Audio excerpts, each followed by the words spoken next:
दोस्तों, अक्सर देखने में आता है कि शादी में ज्यादा दहेज न मिलने की वजह से बारातें वापस लौट जाती हैं और शादियां टूट जाती हैं। लेकिन यूपी के शहर बरेली में एक दुल्हन ने दहेज के लालची दूल्हे को ऐसा सबक सिखाया है जिसको देखकर दूल्हा भी अपना सिर पकड़कर रोने लगा। जी हाँ, बरेली में एक शर्मन अरशद मान नाम के लड़के की शादी थी। उसकी बारात जब दुल्हन के दरवाजे पर पहुंची तो वह बुलेट बाइक की मांग करने लगा और कहने लगा, जब तक दहेज में बुलेट मोटरसाइकिल नहीं मिल जाएगी तब तक वह निकाह नहीं करेगा।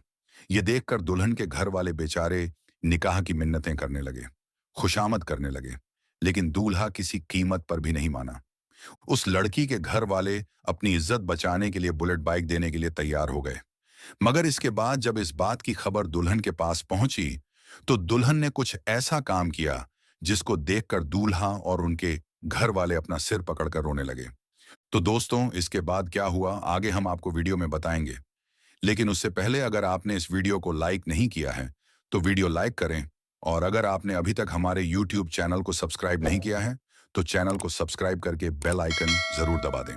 तो चलिए वीडियो को शुरू करते हैं।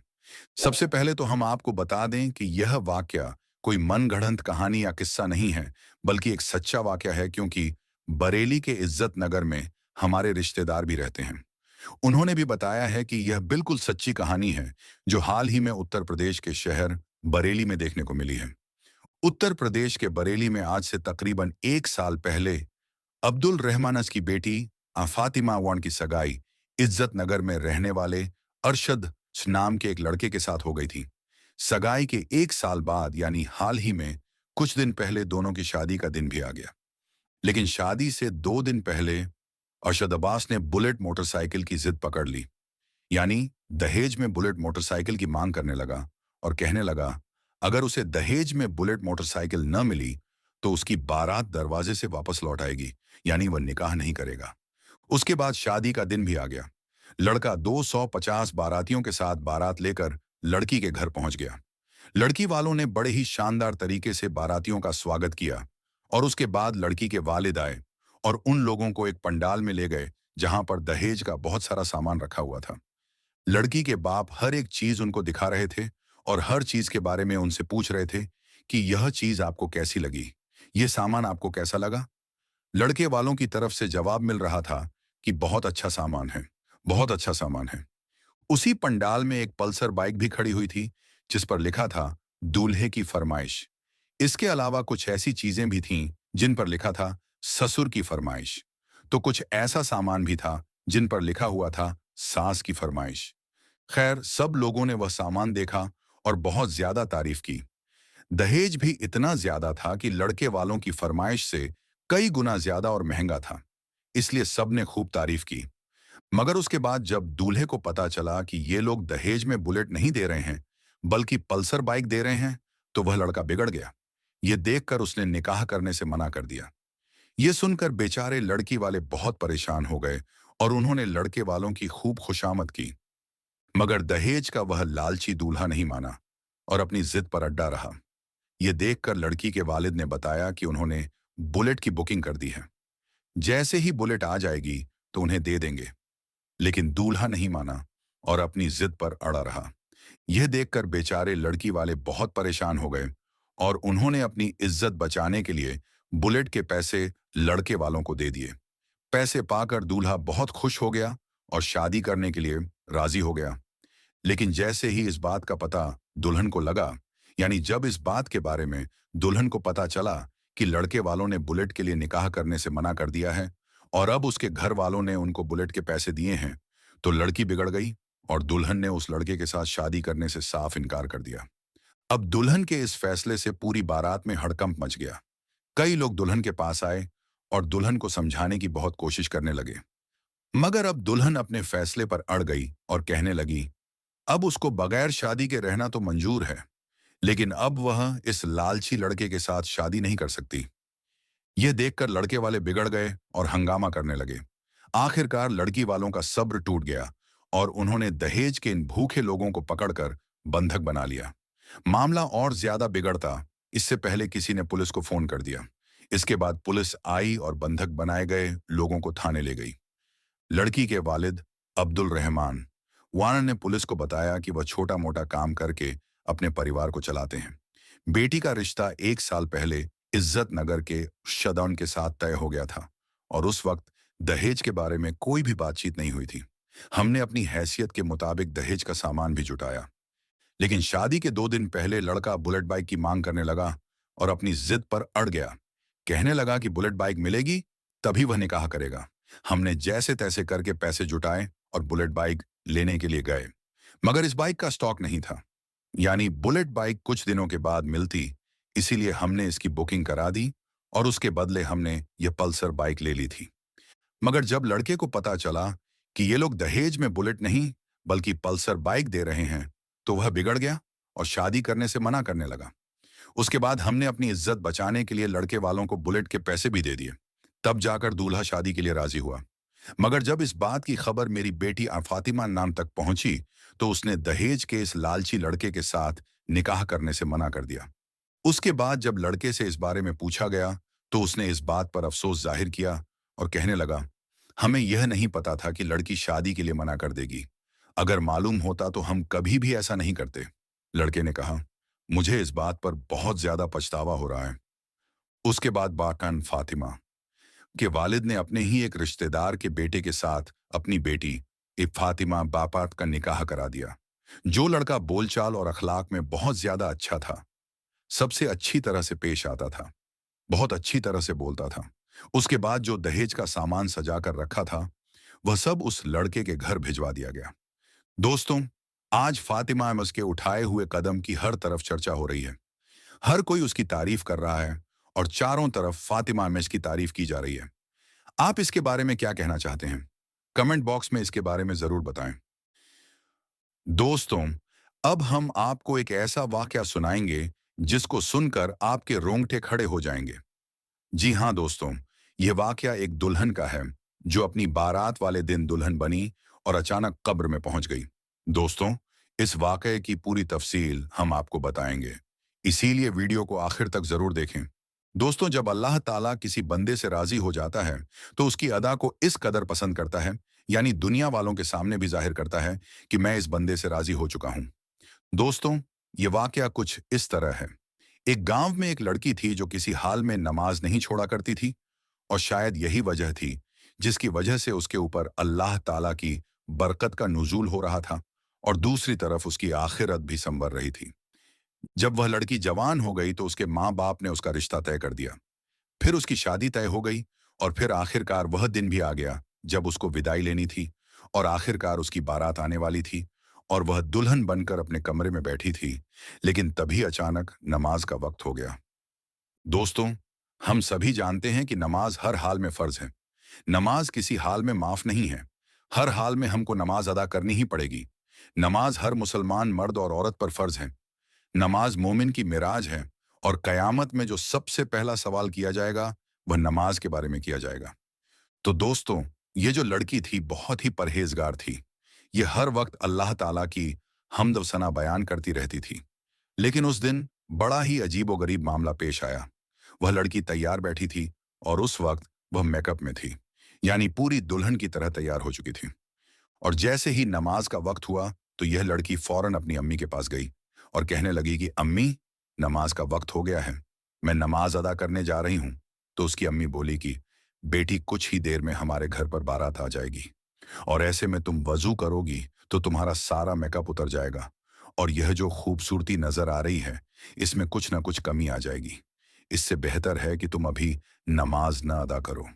लेकिन दोस्तों, इतने में यह लड़की कहने लगी कि मुझे लोगों की कोई परवाह नहीं, मुझे बारातियों की कोई परवाह नहीं, मुझे तो अल्लाह को मुंह दिखाना है और मेरा मकसद सिर्फ और सिर्फ अल्लाह तबारक व ताला को राजी करना है, क्योंकि नमाज तो हर हाल में फर्ज है, चाहे मैं दुल्हन बनूं या ना बनूं।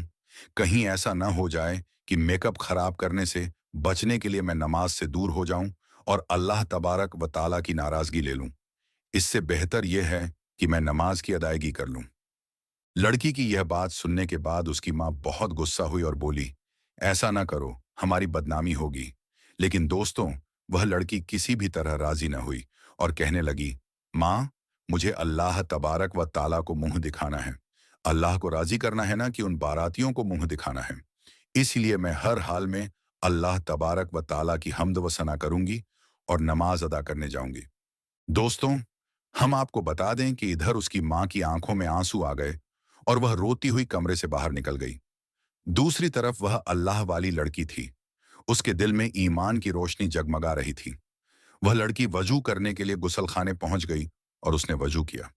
दोस्तों, हम सभी जानते हैं कि दुल्हन को सजने संवरने में काफी वक्त लगता है, लेकिन उस लड़की ने इस बात की परवाह नहीं की कि दुनिया मेरे बारे में क्या सोचेगी। उसने इस बात की परवाह की कि अल्लाह तबारक व ताला मेरे बारे में क्या सोचेगा। कहीं अल्लाह ताला मुझसे नाराज ना हो जाए। इसलिए वह वजू बनाने के लिए तैयार हो गई और उसने वजू बनाया और नमाज की अदायगी शुरू कर दी। दोस्तों, आपको बता दें कि उसने अभी नमाज पढ़ना शुरू ही किया था।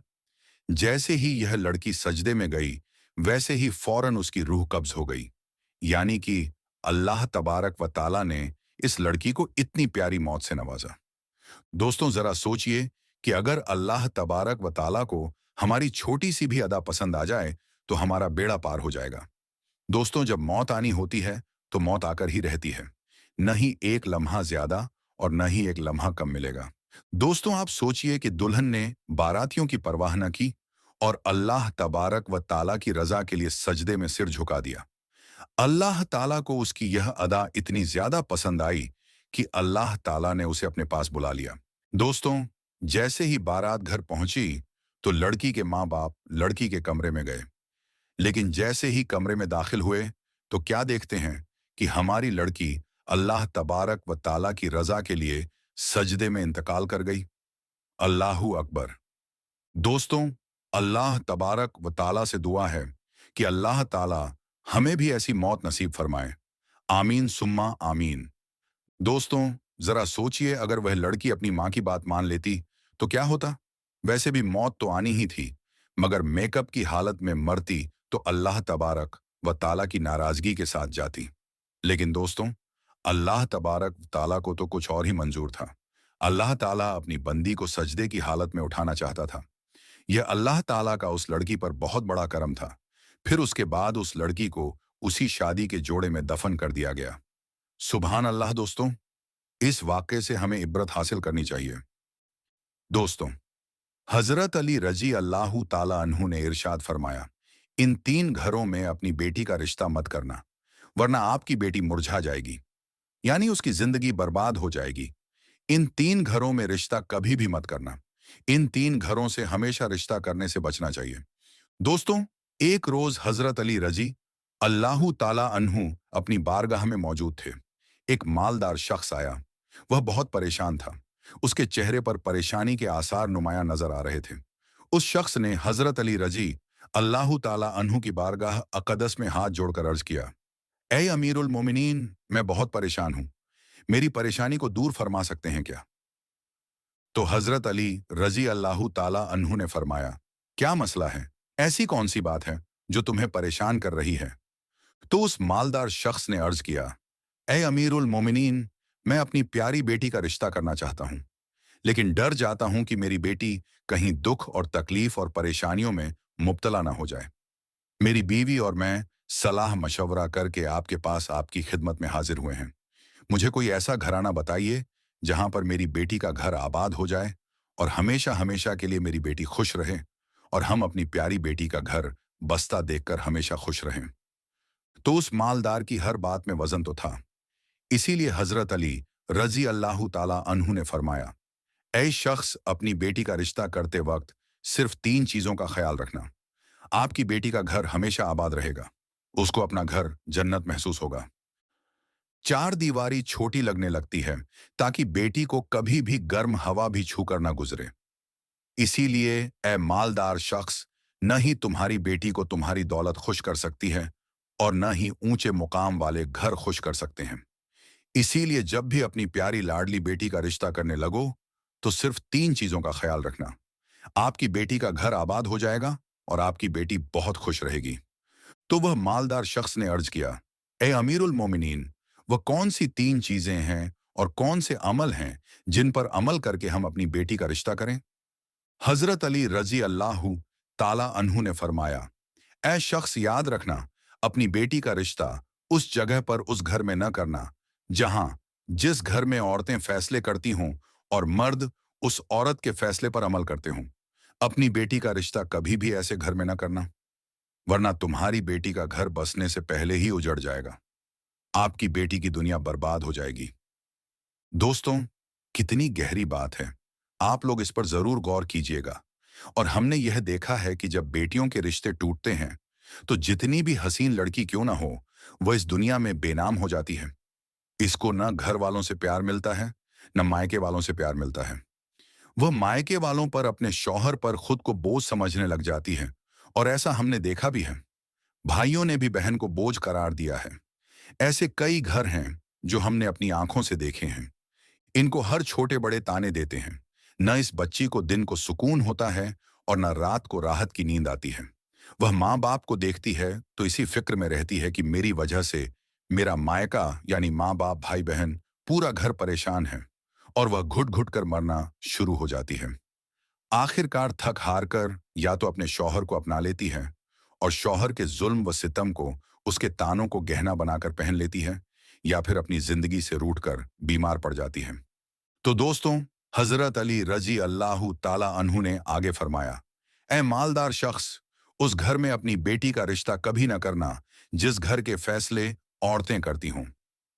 नंबर 2, हजरत अली रजी अल्लाहु ताला अन्हु ने फरमाया, ऐ शख्स, कभी भी अपनी बेटी का रिश्ता उस घर में मत करना जहां औरतों की इज्जत न की जाती हो, जहां सिर्फ मर्द ही हुकूमत करता हो। वहां अपनी बेटी का रिश्ता न करना, वरना तुम्हारी बेटी का घर बसने से पहले ही उजड़ जाएगा। दोस्तों, आपने अपने इर्द गिर्द या कहीं ना कहीं जरूर देखा और सुना होगा कि ऐसे घर भी हैं जो औरत को अपनी जूते की नोक पर रखते हैं। हालांकि अल्लाह ताला के महबूब और हमारे प्यारे नबी हजरत मोहम्मद मुस्तफ़ा सल्लल्लाहु अलैहि वसल्लम ने फरमाया कि जैसा तुम खाओ अपनी बीवियों को वैसा ही खिलाओ, जैसा तुम पहनो वैसा ही अपनी बीवियों को भी पहनाओ। लेकिन ऐसे घर भी हैं जो खुद को अव्वल समझते हैं, और ऐसे शख्स भी हैं जो अपनी बीवी पर जुल्म सितम करके खुश होते हैं और कहते हैं, हमने अपनी बिरादरी में अपना नाम ऊंचा कर लिया है। हालांकि वह अपना नुकसान कर रहे हैं और अपने लिए अजाब का गड्ढा खोद रहे हैं। तो हजरत अली रजी अल्लाह ताला अन्हु ने उस शख्स से आगे फरमाया, ऐ शख्स, अपनी बेटी का रिश्ता उस घर में मत करना जहां औरतों की इज्जत ना होती हो। हजरत अली रजी अल्लाह ताला अन्हु ने फरमाया, अपनी बेटी का रिश्ता उस जगह पर करना जहां शौहर अपनी बीवी के साथ नरमी और खुशहाली और हुस्न सुलूक के साथ पेश आए, जो अपनी बीवी के हुकूक अदा करने में किसी किस्म की गफलत और कोताही न करे, जो अपनी बीवी का होकर रहे कि किसी अजनबी औरत पर निगाह न डाले, जो अपनी बीवी को अपने ऐश व इशरत में बराबर शरीक समझे और किसी किस्म की ज्यादती न करे, और जो अपनी बीवी की खूबियों पर नजर रखे और मामूली सी गलतियों को नजरअंदाज करे, और जो अपनी बीवी की मुसीबतों और बीमारी और रंज व गम में इमदाद और वफादारी का सबूत दे, और जो अपनी बीवी को पर्दे में रखकर इज्जत व आबरू की हिफाजत करे, जो अपनी बीवी को जिल्लत और रुसवाई से बचाए रखे, जो अपनी बीवी को दयानतदारी और दीनदारी की ताकीद करता रहे, शरीयत की राह पर चलाया करे, जो अपनी बीवी के खर्चात में कंजूसी ना करे, जो अपनी बीवी पर इस तरह कंट्रोल करे कि वह किसी बुराई की तरफ रुख भी ना कर सके। हजरत अली रजी अल्लाह ताला अन्हु ने फरमाया, ऐ शख्स, अपनी बेटी का रिश्ता उस घर में भी मत करना जहां उनके कुनबे यानी इनके खानदान में तलाक बहुत ज्यादा हो, तो वह घराना जितना भी अमीर हो, चाहे इनके पास हजारों ऊंटों के कतार भी क्यों ना हो, अपनी बेटी का रिश्ता इस खानदान में, इस घराने में, इस घर में कभी ना करना जहां औरतों को तलाक देने का रिवाज बहुत ज्यादा हो। हालांकि ऐसे लोग अल्लाह ताला की पकड़ में आते हैं। अल्लाह ताला का इरशाद मुबारक है, तलाक देना बदतरीन अमल है, क्योंकि यह अमल शैतान को बहुत पसंद है। अल्लाह ताला तलाक के लफ्ज पर और तलाक देने वाले पर गजब नाजिल करता है। दोस्तों, आप खुद सोचिए, जिस अमल पर परवरदिगार आलम नाराज होता है, वो इंसान इस दुनिया में जलील व खवार होगा और आखिरत में भी रुसवा होगा, बल्कि समझो वो बर्बाद हो गया। इसीलिए हजरत अली रजी अल्लाह ताला अन्हु ने उस शख्स को यह फरमाया कि इन 3 चीजों पर अमल करो और अपनी बेटी का रिश्ता कहीं दूसरी जगह पर कर दो, क्योंकि यह सुन्नत का अमल है। यह सुन्नत है। आपकी बेटी हमेशा खुश रहेगी और आपको भी दुआएं देगी। तो वह मालदार शख्स जो आया हुआ था, जो मायूस होकर आया था, लेकिन हजरत अली रजी अल्लाह ताला अन्हु ने उस शख्स के जहन के सारे फितूर खत्म कर दिए, सारे सवाल उसके खत्म कर दिए और हमें भी यह समझा दिया कि अपनी बेटियों के घर कैसे पसंद करें। दोस्तों, अब हम आपको एक और दिलचस्प वाकया सुनाते हैं जो हाल ही में नवाहा कानपुर ग्वाट में घटित हुआ है। यह वाकया एक ऐसे शख्स का है जिसने अपनी बेटी की शादी में हजरत अली रजी अल्लाह ताला अन्हु की इन तीनों नसीहतों को अमल में लाया और नतीजा यह हुआ कि आज उसकी बेटी का घर जन्नत बन गया है। इब्राहिम अली वांडा नाम का एक शख्स था जो कानपुर में छोटा मोटा कारोबार करता था। उसकी एक बेटी थी जिसका नाम आयशा यो था। जब तलन आयशा अमारबुन जवान हो गई तो कई जगह से रिश्ते आने लगे। कुछ रिश्ते बहुत अमीर घरानों से थे तो कुछ बड़े मुकाम वाले लोगों से। लेकिन इब्राहिम अली वो ने हजरत अली रजी अल्लाह ताला अन्हु की नसीहत को याद रखा। जब भी कोई रिश्ता आता तो वह पहले उस घर की तफ्तीश करता। एक रिश्ता आया एक बहुत अमीर घराने से। लड़का एसोन शाहरुख खानन नाम का था। उसके पिता का बड़ा कारोबार था। जब इब्राहिम अली वां ने उस घर के बारे में पूछताछ की तो पता चला कि उस घर में सास ससुर के फैसले चलते हैं। लड़का अपनी माँ की बात मानता है और जो भी फैसला उसकी माँ करती है वही होता है। इब्राहिम अली वंश ने हजरत अली की पहली नसीहत याद करके इस रिश्ते से इनकार कर दिया। दूसरा रिश्ता आया असलम नाम के एक लड़के का। यह लड़का भी अच्छे खानदान से था, लेकिन जब मियां इब्राहिम अली नीलन ने पूछताछ की तो पता चला कि इस लड़के का व्यवहार औरतों के साथ अच्छा नहीं है। वह अपनी माँ और बहनों से भी सख्ती से पेश आता है। इब्राहिम अली खानर ने हजरत अली की दूसरी नसीहत याद करके इस रिश्ते को भी ठुकरा दिया। तीसरा रिश्ता आया तारिक और नाम के लड़के का। यह लड़का भी सभ्य परिवार से था, लेकिन जब तफ्तीश की तो पता चला कि इस खानदान में तलाक का रिवाज बहुत ज्यादा है। तारिकन के चाचा ने अपनी बीवी को तलाक दिया था और उसके बड़े भाई ने भी पहली शादी के बाद दूसरी शादी कर ली थी। इब्राहिम अली वन ने हजरत अली की तीसरी नसीहत याद करके इस रिश्ते को भी मना कर दिया। सही रिश्ता। आखिरकार एक दिन मौन इब्राहिम अली शीं के पास उमर फारूक नाम के एक लड़के का रिश्ता आया। यह लड़का मध्यम वर्गीय परिवार से था, लेकिन बहुत अच्छे अखलाक वाला था। जब मान इब्राहिम अली हक्री ने इस घर की तफ्तीश की तो पता चला कि एक, इस घर में मर्द ही फैसले करते हैं, लेकिन औरतों की राय का भी सम्मान होता है। दो, उमर फारूक अपनी माँ और बहनों के साथ बहुत अच्छा व्यवहार करता है और औरतों की इज्जत करता है। तीसरे, इस खानदान में तलाक का कोई रिवाज नहीं है, बल्कि सभी जोड़े खुशी खुशी रहते हैं। इब्राहिम अली ने खुश होकर इस रिश्ते को मंजूर कर लिया। आयशान की शादी उमर फारूक अमन के साथ हो गई। नतीजा, आज 5 साल बाद आयशान का घर जन्नत बना हुआ है। उसका शौहर उसका बहुत ख्याल रखता है। वह अपनी बीवी को अपने ऐश और इशरत में बराबर शरीक रखता है। आयशान को कभी कोई तकलीफ नहीं होती। उसके सास ससुर भी उससे बेटी की तरह प्यार करते हैं। जब कभी इब्राहिम अली और अपनी बेटी से मिलने जाता है तो नाइशा कहती है, अब्बू, अल्लाह हम आपको जन्नत दे, आपने मेरे लिए इतना अच्छा घर पसंद किया। दोस्तों, यह है हजरत अली रजी अल्लाह ताला अन्हु की नसीहत का असर। अगर हम इन बातों पर अमल करें तो हमारी बेटियों के घर भी जन्नत बन सकते हैं।